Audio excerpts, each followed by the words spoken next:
Aktor Baim Wong bersumpah menegaskan tidak pernah mengajari anak-anaknya untuk membenci Paula Verhoeven. Kisruh rumah tangganya antara Baim Wong dan model Paula Verhoeven hingga kini belum juga mereda. Belum lama ini Paula Verhoeven mengunggah sebuah video curhatan tentang kedua putranya.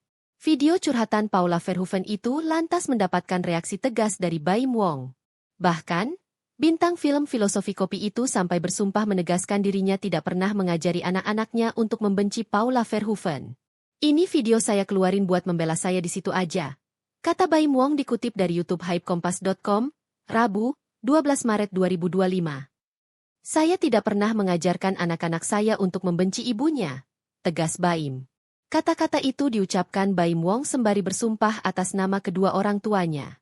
Mau apa? Mau orang tua saya nggak selamat masuk surga? Jangan. Orang tua saya nggak mungkin masuk surga kalau saya begitu. Itu paling tingginya saya. Di atas nyawa saya masih ada orang tua saya. Saya sumpah di depan kalian, awak media, serunya.